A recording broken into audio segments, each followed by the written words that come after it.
Ang ating mensahe ho ay sa Juan chapter 6 verse 1 to 15. Pinamagatan ho natin itong ang kahangahangang ministeryo ng Panginoong Jesucristo.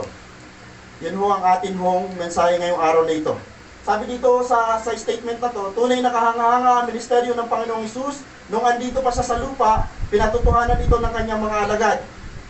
Maaaring hindi na natin personal na-encounter ang Panginoon, pero dahil sa mga disipulo, nababasa natin kung ano mga ginawa ni Jesus Christ, at sila ho ang number one na nagpatotoong totoo si Jesus, buhay si Jesus, namuhay sa bilang tao sa sanlibutan, at ginawa niya mga bagay na gusto ng kanyang Ama. Pangalawa, yung kanyang mga alagad, mayroong maraming mga saksi, ito yung nakaranas, personal, at nakakita sa mga ginawa ni Jesus Christ. Then last, na pagpapatunay, ganun din ang mga kasulatan, lalo na sa bagong tipan ng Biblia, lahat ng yan ay nagpapatungkol kay Jesus na may kahanga-hanga at kamangamangang ministeryo na ginawa nung siya'y nandito sa mundo. Gusto ko ho kayo mamangha sa Diyos at ayoko ho masayan yung araw natin na hindi tayo aalis na namamangha tayo sa ating Diyos. Okay, sa John chapter 6 verse 1 to 15, may isa na namang senaryo, isa itong himala, na ginawa ng Panginoon para ho magtiwala sa Kanya dahil siya pa rin ng Diyos noon, nung lumang tipan, siya pa rin ng Diyos ng bagong tipan, at sabihin ko lang po sa inyo, siya pa rin ng Diyos sa kasalukuyan. Amen o? Tingnan nyo ho ang formula na nangyari. Sa John chapter 6 verse 1 to 15, mayroong formula dyan, nababasa ninyo, may isang batang lalaki. Unang formula. Okay? Sabi dyan, yung batang lalaki may dalang 5 tinapay. Pastor, wala namang ano yan eh. Puro number lang yan. Okay. Yung batang isa may dalang 5 tinapay, may 2 isdang dala. Wala namang napaka-natural, napaka-normal nung mga senaryo. Pero ito ho ang naging problema. May 5,000 taong, 5,000 plus na gutom.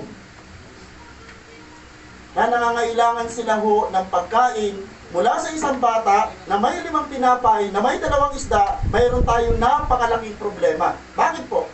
Paano mo pagkakasya ng 5 tinapay? Take note, 5,000 lalaki. Bakit kaya nung panahon hindi binibilang ang babae? Kasi nung panahon ho, lalaki lang talaga binibilang, at ang binibilang lang at the time, 20 pataas. Hoy, yung 19 pababa, hindi pa pala kasama dyan. Kapatid, yung pinag-uusapan natin na hindi lang 5,000, kaya may plus, dahil possible, around 15 to 20,000 ang kumain dyan. Ganun siya karami. Na-amaze na tayo sa 5,000, pero pag tinignan mo lahat, yung capacity nung ministry ni Jesus at the time, pamilya. At hindi nung time na yun nag-aanak ng 1, 2. Ang mga anak nung panahon ay 10 hanggang 14. Yung lalaking, may isang lalaki doong bata, ilan ang kanyang kapatid? Hindi natin alam, no? Pero kung in-imagine mo, mayroon yung kapatid. Tama?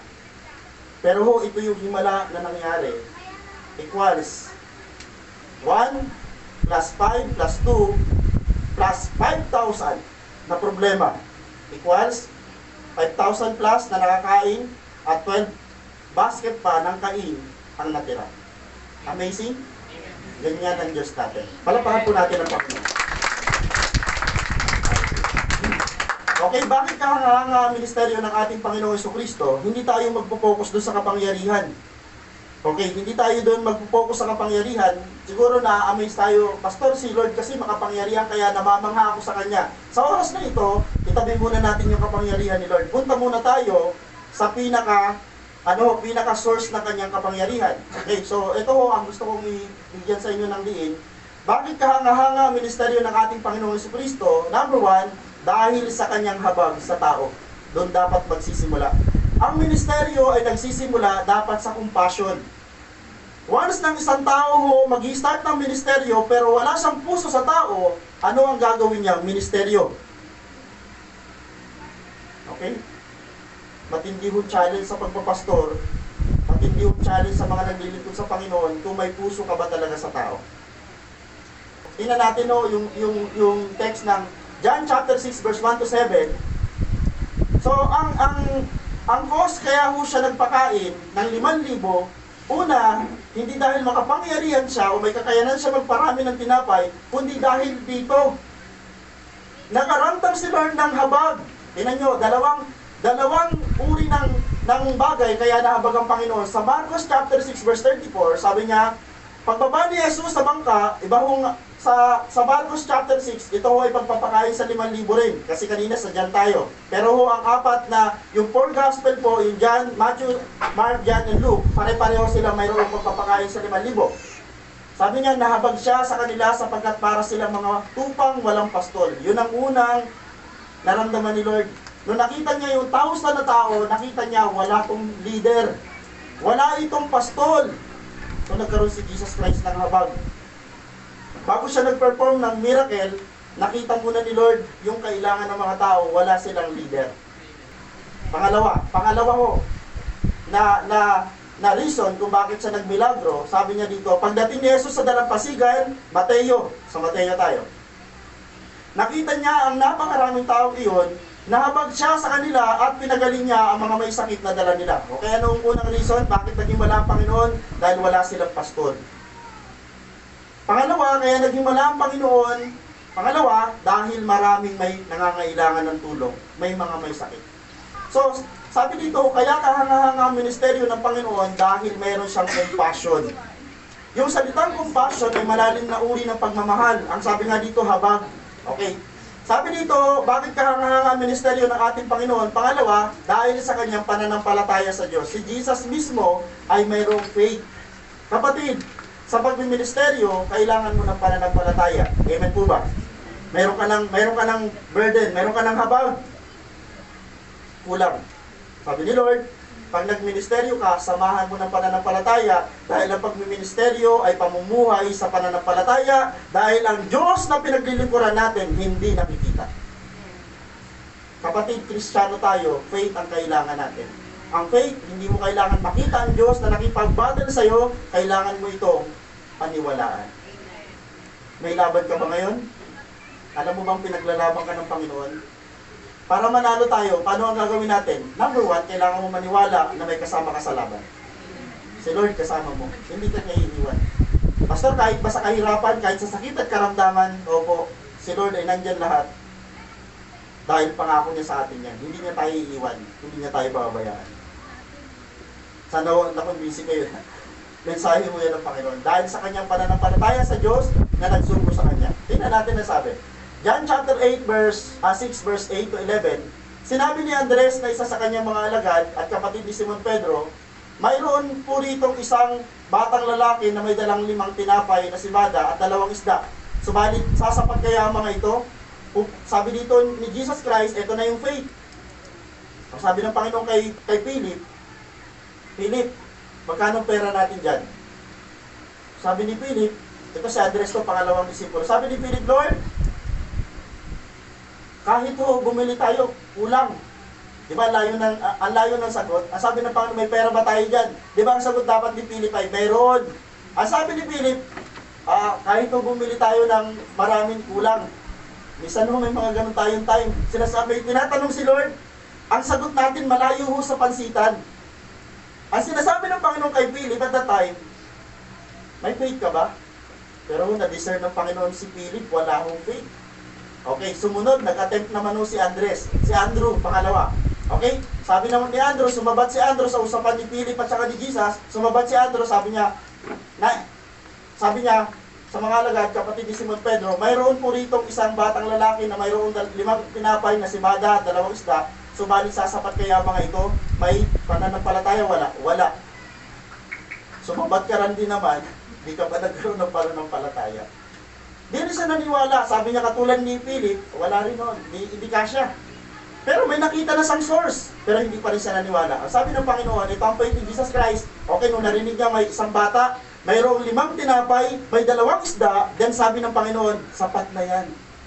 Amen. Sabi ng Panginoon, paupuin niyo sila. Sign of faith. Hindi niya sinabi nung mayroong isang bata, may 5 isda, may 2 tinapay, hindi sinabi ng Panginoon, layas! Umalis na kayo, mga tao. May habag ako sa inyo, pero hindi ko kayo kaya pakainin. Pero sabi ni Lord, upo. Sign of faith. Kapatid, kung mayroon kang mga ganong struggle, may nakikita kang source, pero ang liit, kulang, kailangan mong umupo at magtiwala sa Panginoon. God will provide. Okay, pinaupo. paupuin nyo sila, mga tao, sabi ni Jesus, madamo yung lugar na yun. Okay, pinaupo ni Jesus Christ, sign ng faith. Umupo ang mga tao, sign ng response. Okay, naniwala sila sa faith ni Jesus, pinaupo yung mga tao naman na umupo, ibig sabihin naniwala kay Jesus na may gagawin si Lord. Excited yung mga tao. Pero yung mga disipulong kasama niya na mga dapat may pananampalataya, walang tiwala. Yung mga tao meron. May gagawin si Lord. Bakit po? Yung mga tao kasama niya dyan, mga pinalayas ang demonyo sa katawan, mga may sakit at karamdaman na lumakas, at ang kasunod po niyang himala na ginawa ni Jesus Christ, sa verse na yan, lumakad siya sa tubig. Okay? Kinuha ni Jesus ang tinapay at matapos magpasalamat sa Diyos, kapatid, ang pananampalataya may kasamang panalangin. Okay? Yung prayer ni Jesus Christ at that time, may kasama hong prayer niya, may pasasalamat at may pananampalataya. Tingnan niyo sabi sa Lucas chapter 6 verse 16, 9:16. Kinuha ni Jesus ang 5 tinapay at 2 isda, tumingin sa langit at nagpasalamat sa Diyos. Sign ng ano? Matinding pananampalataya sa Diyos na nagsugo sa Kanya. Grabe ano, may 5 tinapay. Talagang seryoso ang Panginoon eh. Kinuha yung 5 tinapay, isda, dinistribute na ba agad niya? Di ba hindi pa muna? Gusto niyang ipakita sa mga tao na may Diyos na magpuprovide sa langit, yung Diyos ng lumang tipan, na ginamit niya kay Elijah para magpakain sa kanya. Mula sa babaeng balo, sa uwak at sa anghel, ay yung pa rin Diyos na nagpuprovide sa bagong tipan, na siya pa rin Diyos sa kasalukuyan. Amen ho? Pinag-pray. Ano nangyari ho? Yun ang last na point natin. Bakit kahanga-hanga ang ministeryo ng ating Panginoong Hesus? Una, dahil po sa kanyang habag. Pangalawa, dahil sa kanyang pananampalataya. At last po, na mensahe natin, dahil sa kanyang kagandahang loob. Last point, generosity. Generosity. Pag sinabi yung generosity or generous heart, ibig sabihin, bukas ang palad, willing magbigay, at ang simbahan at ang ministeryo ng Panginoon ng panahon, siya mismo ang nagbibigay. Kapatid, ang simbahan ay hindi makakausad kung walang magbibigay. Kaya kung may tithes and offering, kung ito ho ay mawawala, paano ho ang ministry? Eh, Pastor, God will provide. Yes, magpuprovide ng Diyos, pero may bata. May bata po ba? Sino kaya yung bata? Di ba po tayo yun?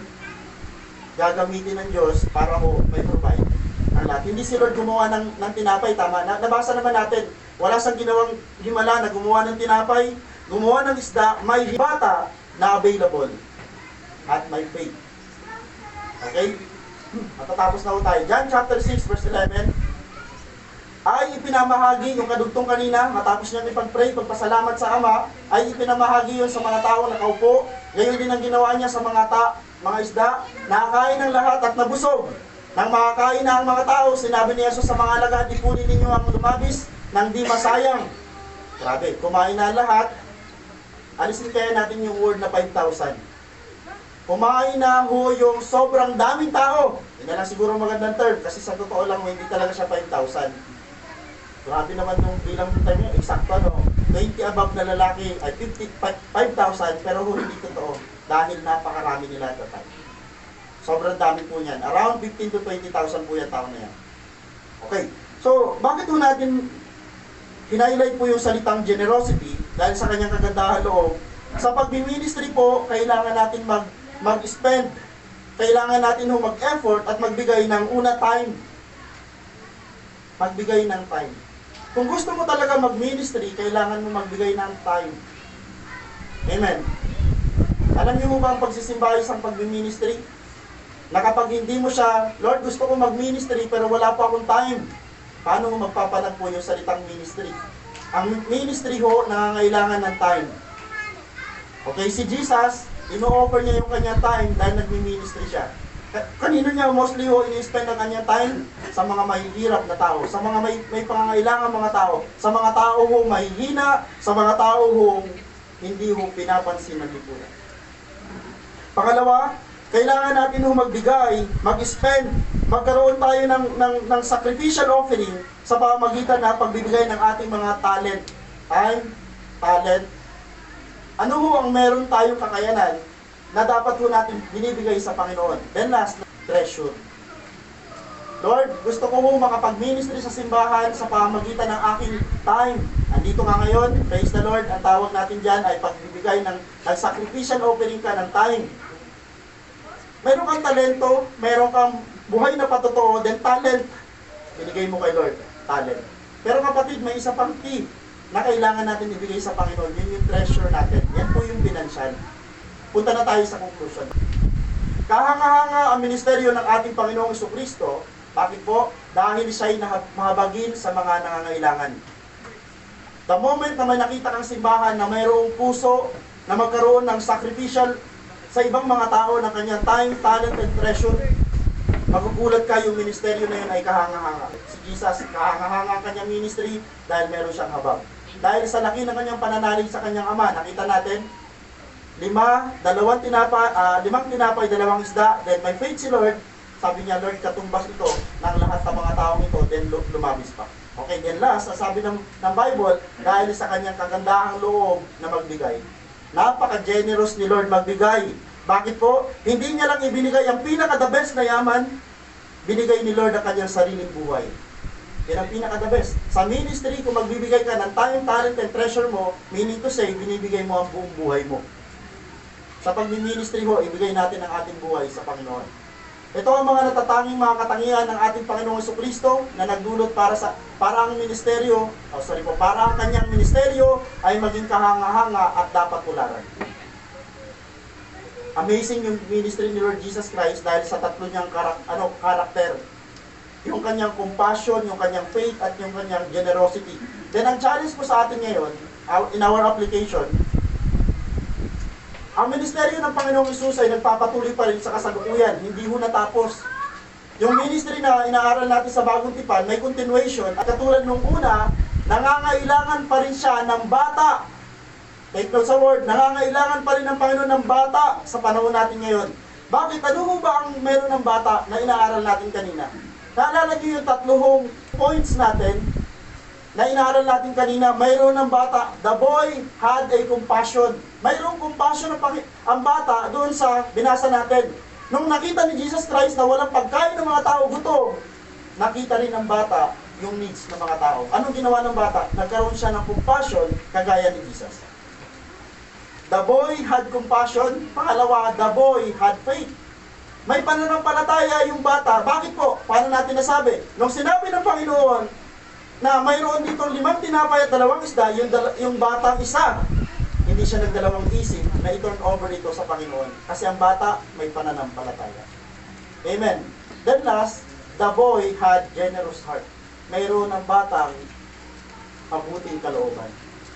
So ang Panginoon naghahanap pa rin sa kasalukuyan ng bata na mayroon hong habag, mayroong pananampalataya at mayroon hong magandang kalooban, upang ang kanyang kahangahangang ministeryo ay magpatuloy at lalo pang lumaganap. Ito ho, dito tayo magtapos.